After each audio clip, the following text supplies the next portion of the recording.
বন্ধুরা, welcome back to our channel. কেমন আছো তোমরা সবাই? আশা করি তোমরা সকলেই খুব ভালো আছো। তো আজকে এইরকম একটা ব্যাকগ্রাউন্ডে ভিডিও শুরু করার একটা কারণ রয়েছে। চাতে চুমুক দিতে দিতে কারণটা না হয় বলি তোমাদের। এত বছর ধরে, প্রায় 4 বছর হয়ে গেল এই চ্যানেলটা। তোমরা সব থেকে বেশি আমার কাছে যেটা রিকোয়েস্ট করেছিলে সেটা হচ্ছে, দিদি তোমার শ্বশুরবাড়ি দেখতে চাই। আমি বলেছিলাম একটা কথা, আমি সেদিনই আমার শ্বশুরবাড়ি দেখাবো যেদিন ড্যাশ ড্যাশ ড্যাশ ড্যাশ বা জিজ্ঞাসা ছিল। তো এখন আর সেটা বলতে চাইছি না। যারা প্রথম থেকে আমার ভিডিও দেখো তারা জানো যে আমি কি বলেছিলাম, কবে আমি আমার শ্বশুরবাড়ি মানে আমার জায়গাটুকুনি, আমি যেটুখানি জায়গায় থাকি সেটা তোমাদের সাথে শেয়ার করব। তো ফাইনালি সেই ব্যাপারটা আমি ফুলফিল করতে পেরেছি, তাই আজকের এই ভিডিওটা। ঠিক আছে, আরেকটা কথা বলে দিই, আমি যেইটুখানি জায়গায় থাকি তোমাদের সাথে সেইটুখানি জায়গা শেয়ার করা মানে খুব সুন্দর করে সাজিয়ে গুছিয়ে পরিষ্কার পরিচ্ছন্ন করে তোমাদের সাথে শেয়ার করা উচিত। জেনারেলি সবাই তাই করে, কিন্তু আমার মনে হয় আমি যেভাবে এই আমার মানে জায়গাটুকু টেরিটরির মধ্যে থাকি, যেভাবে থাকি প্রত্যেক দিন, আমি সেইভাবেই তোমাদের সাথে শেয়ার করব। আমি প্রত্যেক দিন সকালবেলা এরকম নাইটি পরে চুল তুলে চা খেতে খেতে তোমাদের সাথে কথা বলি, বা কখনো কখনো এই সিঁড়ির সামনেটাতে বসে থাকি। আজকেও আমি সেইভাবেই এসেছি।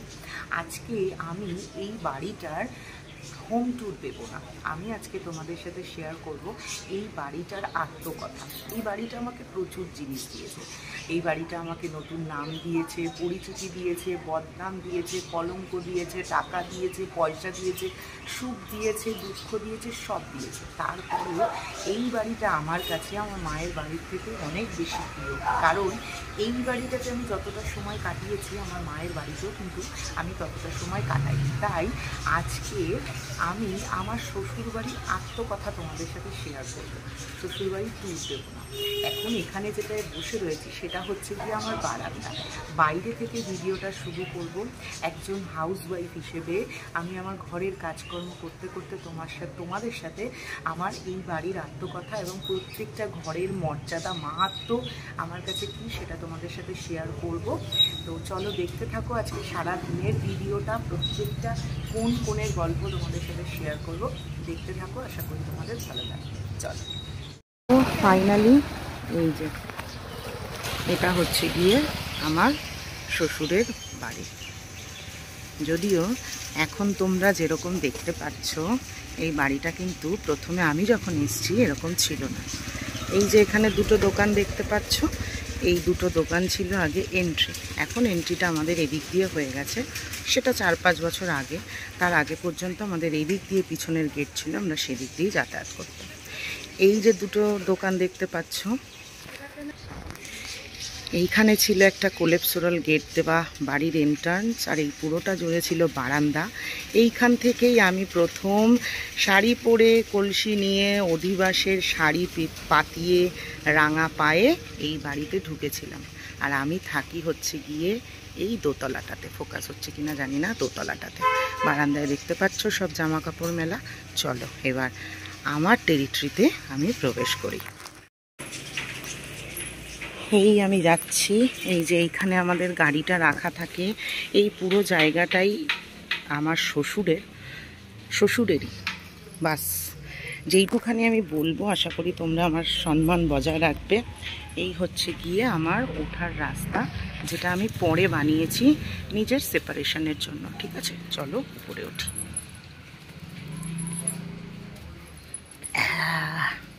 অনেকে আমাকে বলেছো যে এটা ভীষণ ভয়ঙ্কর, আমাদের কাছে এখন আর লাগে না। তো এই হচ্ছে গিয়ে আমার ওঠার জায়গা। যে ঢুকেই এখানে রয়েছে হচ্ছে গিয়ে আমার গণপতি, কৃষ্ণ ঠাকুর, আর এই ওষুধটা মোহর ঢুকিয়ে রেখেছে। আর এইখান থেকে ঢুকে এই যে হচ্ছে আমার একমাত্র ঘর, এটাতেই আমি সব থেকে বেশি কমফোর্টেবল। আর এইখান থেকে এটা হচ্ছে পুরো লম্বা বারান্দা। ওই যে রান্নাঘরটা, ওর গল্পটা পরে বলছি, আগে বলে নিই এই বারান্দার গল্প। তো এই যে বারান্দাটা দেখতে পাচ্ছ, এখন এই বারান্দার কালারটা হচ্ছে গিয়ে নিয়ন টাইপের কালার। বাট আমি যখন এসেছিলাম তখন এই পুরো বারান্দার কালারটা ছিল হচ্ছে গিয়ে পিঙ্ক কালার। আমি আসবো বলে একটা গোটা বাড়ি কি সুন্দর করে সেজে উঠেছিল, সেটা আমার কাছে অনেক বড় একটা প্রাপ্তি। সমস্যায়। হ্যাঁ, আমার শাশুড়ি যখন মারা যান তখন এই দোতলাটা হয়। আমি যখন প্রথম এই বাড়িতে আসি তখন এই যে নিচের যে মেঝেগুলো, এই বারান্দাটা মেঝে করা ছিল না, ঠিক আছে। ঘরের মেঝেগুলোতে কাদা জমে গিয়েছিল, মানে মেঝে করার সময় যে ওই কী একটা দেয় না, ওইটা পর্যন্ত তোলা হয়নি, ওই রকম অবস্থাতেই ছিল। তো আমি আসবো বলে বারান্দা নিচের রান্নাঘরের সামনের যে জায়গাটুকুনি ওটা প্লাস্টার হয়েছিল, ওইগুলো তো আমি এখন তোমাদের দেখাতে পারছি না, কারণ ওটা আমার অংশ নয়। আমি দোতলা নিয়েই কথা বলবো। তো প্রত্যেকটা ঘরের পর্দা লাগানো সেগুলো আমি কিনে দিয়েছিলাম আমার বরকে, মানে বলেছিলাম এরকম এরকম এরকম করে করবে। তো এই পুরো বাড়িটা আমি আসবো বলে নতুন করে সেজে উঠেছিল, রং হয়েছিল পুরো বাড়ি, ছোট ছোট কাজ হয়েছিল। আর এই যে গোটা বারান্দাটা দেখতে পাচ্ছ, এই বারান্দাটা বললামই তোমাদের তখন এই রকম কালার ছিল। তো কি বলবো, যখন আমি প্রথম এখানে এসেছিলাম তখন একটা অন্যরকম আনন্দ ছিল, প্রত্যেকটা কোণ কিভাবে সাজাবো, প্রত্যেকটা জায়গা কিভাবে করব। যদিও সেই স্বপ্নটা আমার খুব বেশি দিন স্টে করেনি, কারণ স্বপ্নগুলো তো কোনো সময় স্বপ্নই থেকে যায়। তো আমার মনে আছে আমি যখন প্রথম এসেছিলাম তখন আমার যে বন্ধু ছিল, তোমরা যে অনেকে জিজ্ঞেস করেছো ইয়েলো কালারের গেঞ্জি পরা ছেলেটাকে, ওটা রাহুল। ও আমাদের বিয়েতে যা করেছে, আমার মনে হয় যে নীলাদ্রির ফ্যামিলির নিজের কেউ অতটা করেনি যেটা ও করেছে। নীলাদ্রির বাড়ির তরফ থেকে ছেলের পক্ষ হয়ে অনেক করেছেও, আমার সংসার সাজিয়ে দিয়ে গেছেও। তো সেখানে দাঁড়িয়ে তোমাদের বলেছিলাম না আমার ফুলসজ্জার কাজ করেছে আমার বন্ধুরা, এই হচ্ছে সেই বন্ধু। তো ওকে আমি বলেছিলাম যে আমি কি করে বাড়িটা সাজাবো, বলেছিল সাজাতে চাইলে তো তুই অনেক রকমভাবে সাজাতে পারিস, একটা কাজ করবি একতলা থেকে দোতলার সিঁড়ি পর্যন্ত একদম লাল কার্পেট বিছিয়ে দিবি। তো তখন ছিল এইরকম একটা এক্সপেকটেশন। তো চলো এবার ঢোকা যাক আমার বেডরুমে। বেডরুম এখন আমি বলছি, কিন্তু বিয়ের পর ওই একটা ঘরই ছিল আমার শ্বশুরবাড়ি, মানে ওই একটা ঘরের মধ্যেই ছিল আমার সমস্ত কিছু। চলো সেটা দেখ। ফাইনালি এই হচ্ছে গিয়ে আমার বেডরুম। এখানে রয়েছে টিভি, এখানে রয়েছে আমার দুটো কি বলে সিলভার প্লে বাটন, তোমরা চাইলে আরও একটা লাগবে। এখানে বসে মা আমি ভিডিও করি, তোমরা দেখতেই পাও। এটা হচ্ছে টিভি, আর এই হচ্ছে গিয়ে জানলা, এই হচ্ছে গিয়ে ওয়ার্ড্রপ, এই হচ্ছে গিয়ে খাট। এই খাটটা আমার মা বিয়েতে দিয়েছিল। আমি যখন বিয়ের পর প্রথম এই ঘরটাতে আসি, এই খাটটা এখানেই রাখা ছিল। তারপরে বহুবার এই খাটটা জায়গা পরিবর্তন করেছে, কখনো এখান থেকে এখানে গেছে। যখন এই খাটটা এখানে ছিল তখন এই জায়গাটাতে আমাদের একটা স্যামসাংয়ের টিভি লাগানো ছিল, আর এই জানলাটা কাভার করা ছিল একটা প্লাইউড দিয়ে, ঠিক আছে। এই জিনিসগুলো সব নতুন মোহর আসার পরে এসছে, এই সোফা মোহর আসার পরে এসছে। তখন আমাদের একটা নর্মাল স্টিলের সোফা এখানে রাখা ছিল। এখানে রাখা ছিল আমার ড্রেসিং টেবিল বিয়ের, এখানে রাখা ছিল আমার আলমারি। এখন এটাকে আমরা ট্রান্সফার করে দিয়েছি ওয়ার্ড্রবে। এবার চলো এই ঘরটার গল্প তোমাদের সাথে আমি একটুখানি শেয়ার করি। মুখ হাত পা ধুয়ে ঠাকুরের একটুখানি ভোগ লাগিয়ে তারপরে এলাম এই ঘরটা নিয়ে তোমাদের সাথে গল্প করি। এই ঘরটা হচ্ছে গিয়ে আমি যখন বিয়ের পর প্রথম এই ঘরটাতে এসে ঢুকলাম বা এই ঘরটাতে বসলাম, তখন আমি রিয়ালাইজ করলাম এতদিনে আমার নিজস্ব একটা ঘর হলো, মানে আমার ঘর। এই পুরো বাড়িটা আমার শ্বশুরবাড়ির আয়ত্তের মধ্যে থাকলেও এই ঘরটাকে আমি নিজের বলতে পারব। এতদিন মা বাবার বাড়ি ছিল, বাবু কাকা কাকির বাড়ি ছিল, এবার আমাদের বাড়ি হলো, আমার নিজের একটা। তোমরা বিশ্বাস করবে না, এই ঘরটায় আমি যখন প্রথম এলাম প্রচুর স্বপ্ন। যদিও বাড়ির বিছানার চাদর থেকে, ঘরের রং থেকে, জানলার পর্দা থেকে সব কিছুই আমার ডিসাইড করা ছিল। আমি আগে থেকেই নীলাদ্রিকে ইনস্ট্রাকশান দিয়েছিলাম, এবং কখনো কখনো আমরা দুজনে গিয়ে একসাথে এই জিনিসপত্রগুলো কিনেছিলাম। এই বাড়িটা যখন রং হচ্ছে তখন আমি মাঝে মাঝে দেখতে আসতাম, তখন আমার বিয়ে হয়নি। কোন ওয়ালে কোন কালারটা হবে আমার খুব, তোমাদের বললাম যে আমার ভীষণ পছন্দের কালার ছিল পিঙ্ক সেই সময়, আর ছিল ভায়োলেট কালার। আগাগোড়েই আমার ভায়োলেট কালারটা খুব পছন্দ। তো তখন আমাদের এই ওয়াল দুটো ভায়োলেট কালার ছিল, এই ওয়ালটা পিঙ্ক কালার ছিল। প্রথম থেকে বিয়ের আগে থেকেই আমি ভাবতাম, তখনও আমি এই বাড়ির বউ হইনি, কোন জায়গায় কী কী জিনিস রাখবো, কারণ আমি তো জানতাম যে আমার বাবা মা আমাকে কী কী দিচ্ছে। আমি ভাবতাম এখানে এটা রাখবো, ওখানে ওটা রাখবো, কীরকম দেখতে হবে আমার স্বপ্নের ঘরটা। আরও একটা কথা তোমাদের বলে রাখি, ওই যে আমি বললাম যে আমি প্রথম থেকেই জানতাম যে এই ঘরটাই হচ্ছে গিয়ে আমার সংসার, এই ঘরটাই হচ্ছে গিয়ে আমার সাম্রাজ্য। তাই এই ঘরটার মধ্যেই একটা সময় ফ্রিজ ছিল, কিছুদিনের জন্য ঠাকুর ছিল, সব কিছু এই ঘরটার মধ্যে থেকে আমি আর এই ঘরটাতে অনেক কিছু দেখেছি। এই ঘরে আমার বাচ্চা হয়েছে, এই ঘরে বসে আমরা ভবিষ্যতে কি করব সেই প্ল্যান করেছি। এই ঘর আমাকে ইউটিউব দিয়েছে, এই ঘরটা আমাকে ফেম দিয়েছে, নাম দিয়েছে, তার সঙ্গেও দিয়েছে অনেক অশান্তি, অনেক জ্বালা, অনেক কষ্ট। আমি এই কষ্টগুলো তোমাদের সঙ্গে বলি না, তার কারণ ওই যে আমি একটা কথা বলেছি যে আমার মনে হয় যে আমি এখানে ভালোবাসা ছড়াতে এসেছি। প্রত্যেকটা মানুষের জীবনে কষ্ট আছে, আমি নতুন করে নিজের জীবনের কষ্টগুলো তোমাদের সাথে বলতে চাই না। আমিও এই বাড়ি আমাকে অনেক যন্ত্রণা দিয়েছে, তারপরেও এই বাড়িটাকে আমি এত ভালোবাসি। তার কারণ হচ্ছে গিয়ে এই বাড়িটা না আমাকে সবার প্রথমে আমার এই ফিলটা দিয়েছে, সেই জন্য এই বাড়িটাকে আমি অনেক ভালোবাসি।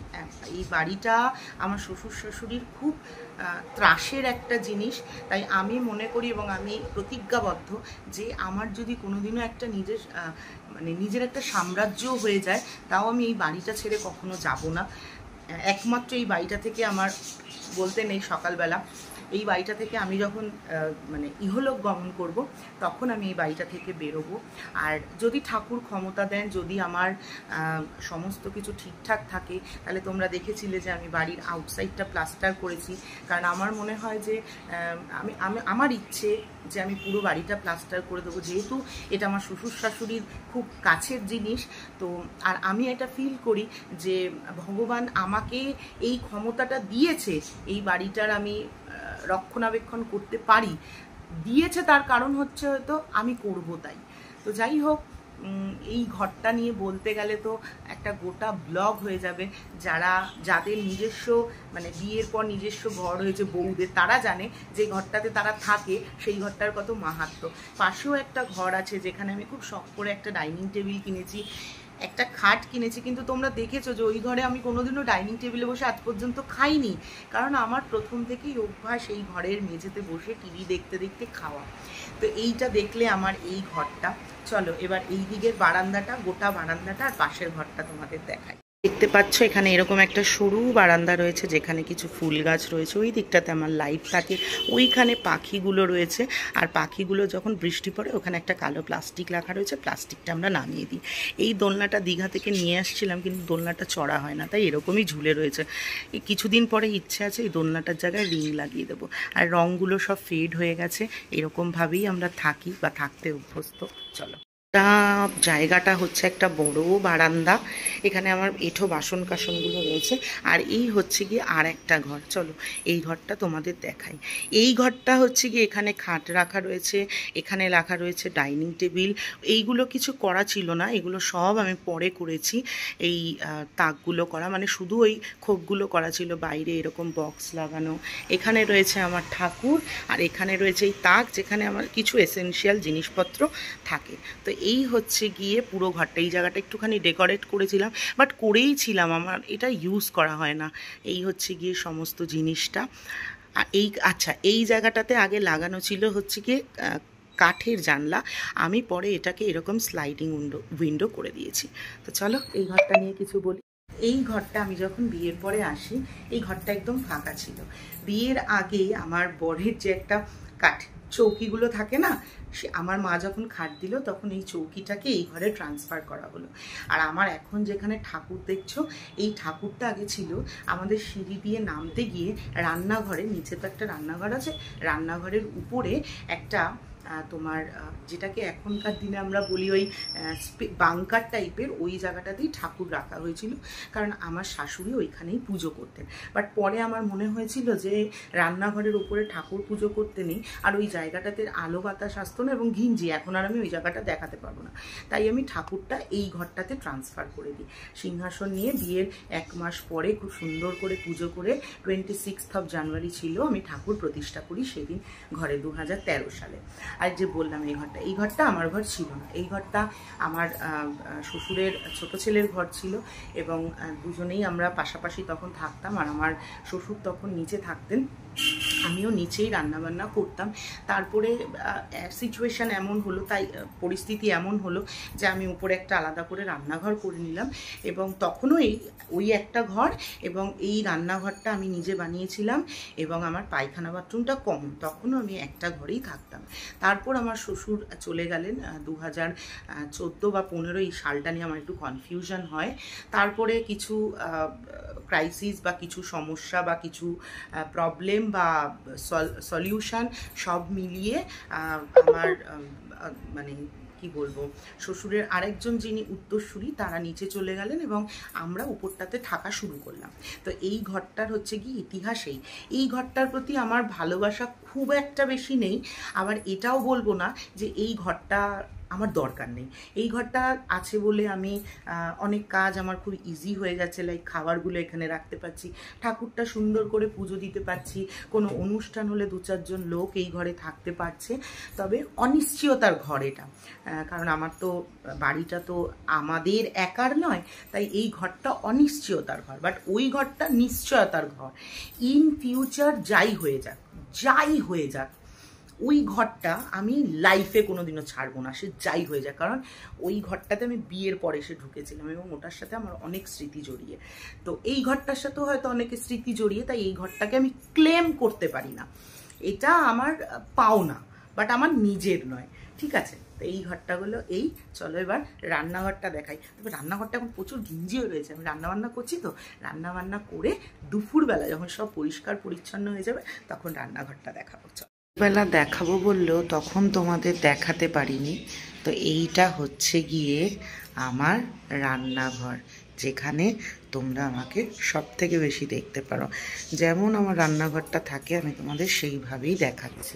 রান্নাঘরটা বাইরে দিয়ে এরকম দেখতে, ওই যে উপরে জিনিসগুলো দেখছো ওর গল্পটা তোমাদের বলছি।